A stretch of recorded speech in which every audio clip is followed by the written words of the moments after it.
J'avais très envie de faire une revue tout court ou un magazine depuis que je suis vraiment très très jeune et ce qui s'est passé c'est que je suis devenu cinéphile comme ça au fur et à mesure des années et à un moment donné c'est devenu vraiment une passion extrêmement prégnante chez moi. Moi j'ai commencé à regarder les cahiers du cinéma quand j'avais 15 ans et je regardais un peu aussi ce qui se passait sur internet, je regardais des émissions de Cercle sur Canal+ également. Mais je sais pas pourquoi j'avais l'impression qu'il y avait toujours cette tendance de certains médias en tout cas à faire vieillir le cinéma ou avec une approche qui était extrêmement sérieuse mais qui n'était pas très moderne. Et surtout j'avais l'impression que le public en tout cas de ces médias-là était assez vieillissant. Donc la question c'était de savoir est-ce qu'on n'essaierait pas ce pari de lancer comme ça un nouveau média de cinéma qui reprenne à la fois une architecture classique et celle du papier et en même temps d'avoir une approche esthétique et une approche éditoriale qui soit beaucoup plus moderne et contemporaine, de parler aussi à notre génération et à ma génération aussi parce que bon je ne me retrouvais pas toujours en tout cas dans les médias traditionnels et je m'étais dit est-ce qu'on ne pourrait pas faire justement un magazine qui soit à la fois extrêmement pointu d'un point de vue du contenu, du texte, extrêmement sérieux, mais en même temps avec une approche beaucoup plus anglo-saxonne, beaucoup plus pop et quelque chose de beaucoup plus générationnel.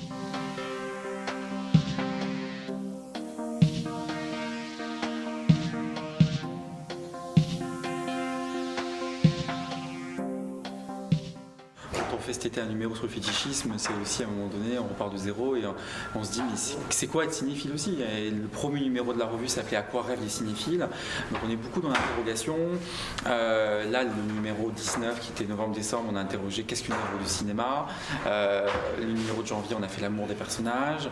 Là on fait Refn. Bon, à chaque fois on essaie de repartir de zéro, de se dire au XXIe siècle c'est quoi le cinéma, est-ce que ça a encore du sens. Forcément c'est pas le même médium ni le même type d'art ou la représentation qu'on en a en tout cas est différente de celle qu'on pouvait avoir au XXe siècle et donc forcément on essaye comme ça d'avoir des questionnements qui soient beaucoup plus contemporains et de se dire ben voilà le cinéma c'est pas que de la salle de cinéma et le cinéma est ailleurs aussi et voilà donc on s'est aussi intéressé à la réalité virtuelle évidemment bien entendu, on s'est intéressé à Netflix, on s'interroge aussi sur les nouvelles consommations du cinéma et sur le fait qu'aujourd'hui on puisse faire aussi du cinéma avec un appareil photo, avec un téléphone, mais on n'essaye pas de se dire ouais, le cinéma c'est ça, donc on continue à le penser avec de la même manière et on essaye au contraire justement de repenser, voilà, de faire revue littéralement. En fait. Et aujourd'hui on intègre aussi la série évidemment, qui commence déjà à avoir sa propre histoire, une histoire un peu indépendante, mais donc voilà.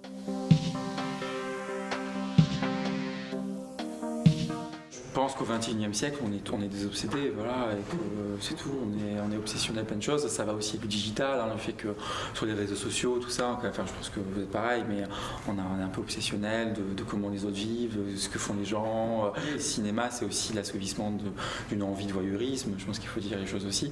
Et quand on a fait le fétichisme, c'était de dire ça aussi. On est juste une bande de fétichistes, c'est tout, en fait. On adore regarder des pieds, des mains, des gants, des bouts de cheveux, des gens qui parlent, des répliques comme ça qui nous restent à l'infini.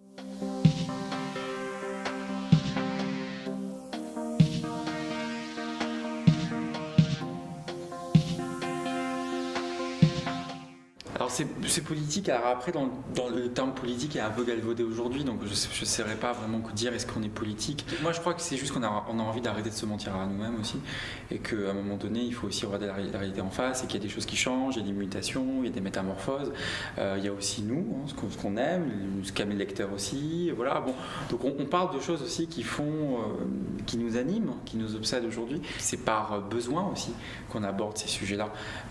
Quand on fait le session Netflix, moi j'étais persuadé que tout le monde allait le faire, par exemple. Comme je dis, Roma, sort pas en salle, c'est sur Netflix, tout le monde doit faire plein de trucs. Finalement, pas du tout. Et on était les seuls comme ça à faire la couve, alors que bon, c'est un événement quand même. Un film Netflix qui a un lion d'or, il sort pas en salle, il sort que sur Netflix. Enfin, je trouve que c'est passionnant. On est quand même, d'un point de vue historique, en tout cas, ça dit des choses.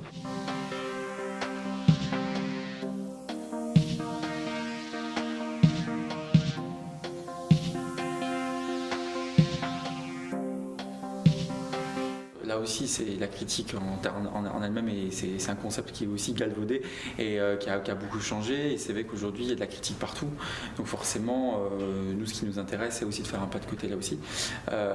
Après, sur Jean Douché, bon, c'est quand même drôle parce qu'il a commencé au Cahier du cinéma quand la revue commençait. Et là, il travaille à la 7e Obsession, il nous aide, il nous guide énormément, alors que la 7e Obsession est très jeune aussi, donc c'est intéressant. Mais il aime la jeunesse, il aime bien quand les idées se renouvellent. Et effectivement, choc des cultures, choc des rencontres, choc des générations. Mais en même temps, c'est aussi ça qui fait une belle revue, je pense aussi. C'est donner la parole à des gens très jeunes, à l'extrême jeunesse, et à la fois à des pairs, à des gens comme ça qui sont là, qui ne sont pas simplement des figures tutélaires comme ça, très, très plombantes, protectrices, mais qui soient vraiment là aussi pour nous aider comme ça dans notre action quotidienne de critique de cinéma, et puis aussi de réflexion vraiment sur l'art du cinéma et sur ce qui est possible dans l'avenir.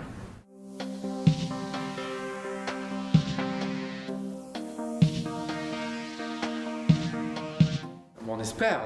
Après, encore une fois, c'est grâce aux lecteurs qu'on peut le faire. On a un lien extrêmement intime aussi avec les lecteurs, par les réseaux sociaux, les lecteurs nous renvoient extrêmement bien. Ça crée aussi un dialogue. Tout ça ensemble, forcément, on espère en tout cas que ça puisse faire bouger des choses. Je pense que ce qui nous anime aujourd'hui, c'est aussi qu'on est dans un pays où on est très conservateur et qu'on a envie que ça change, quoi. Le meilleur moyen, c'est d'être éloquent, d'essayer de faire preuve d'intelligence, mais surtout d'affiner ses idées.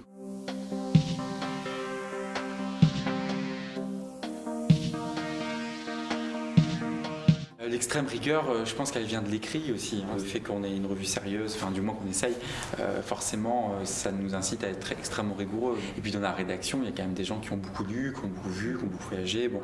Et donc forcément, ça crée aussi une certaine rigueur, une certaine structure d'esprit. Moi, je pense que si on dépense 6,90 € dans un magazine, il faut aussi que ça soit extrêmement travaillé, que les textes soient très bien écrits. Après, sur l'approche jeune, ça n'empêche pas. C'est vraiment magnifique en fait ce qui s'est passé, parce que nous, c'était un peu public de rêve, et en même temps, dans les études qui sont faites, il y en a même une dernièrement qui a été réalisée, mais on est sur du 18-35 au niveau du lectorat, donc c'est juste extraordinaire.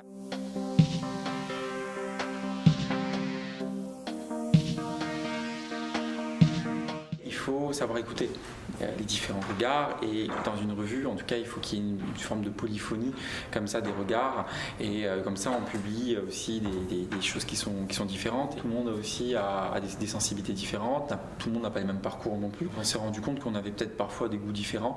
En fait, on se rejoignait énormément sur beaucoup d'idées en fait de cinéma. Je crois qu'on fait partie d'une famille, mais aussi avec nos lecteurs aussi, c'est-à-dire des gens plus jeunes, de gens qui sont fétichistes, obsessionnels, et qui l'assument, quoi. Voilà, donc je pense qu'on a un public aussi un peu plus queer, un peu plus ouvert d'esprit, en tout cas sur une autre façon d'envisager la vie. Peut-être aussi sur l'écologie, sur d'autres questions. Donc voilà, on est peut-être un peu moins conservateur.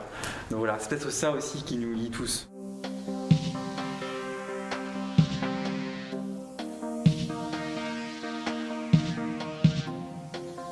Faire un magazine seul, c'est pas suffisant, donc il faut aussi partir à la rencontre de son public, et puis de faire des ateliers, d'être dans la conférence, d'être dans le dialogue aussi. Le bon journalisme, c'est aussi celui qui adore la confrontation, qui part à la conquête des gens, qui est dans le dialogue, et qui se sent pas du tout supérieur.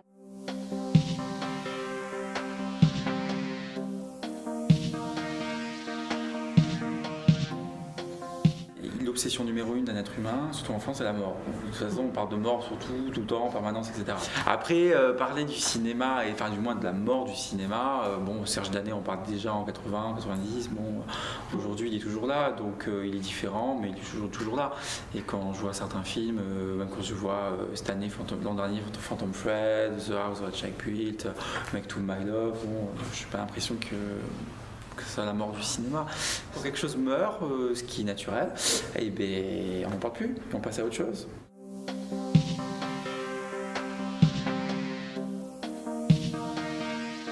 Des salles qui sont très belles, et je pense que si on arrive à la reconstruire, à être dans le cinéma, par exemple des salles de cinéma éphémères, c'est un concept qui est vachement intéressant, d'être dans des salles de cinéma où il y a des lieux de vie par exemple, ou avec des programmations qui ne soient pas simplement que des films qui sortent le mercredi, mais avec d'autres types de programmations, là aussi ça pourrait être intéressant. Quand on va en Europe par exemple, et ça a été le cas d'Agnès Salson et de Michael Arnal, qui ont fait un tour des cinémas d'Europe, ils en ont fait un livre, d'ailleurs on les avait interviewés pour le numéro 19, c'était justement ils ont vu d'autres initiatives en Europe qui était magnifique, et avec un renouvellement de la salle de cinéma, où en France, on ne sait même pas. Mais les choses changent, mais ça ne veut pas dire que c'est la mort. C'est simplement que c'est quelque chose qui advient, qui est nouveau, et il faut essayer de s'adapter et de construire autre chose. Et je comprends tout à fait qu'un jeune de 20 ans, il préfère aller sur Netflix. Par contre, demain, si on lui propose des concepts de salle un peu inédits, un peu nouveaux, un peu plus organiques, qui soient plus événementiels, peut-être qu'il va se dire non, je vais regarder sur Netflix ce soir, je vais sortir. Voilà. Bon, merci. Merci à vous.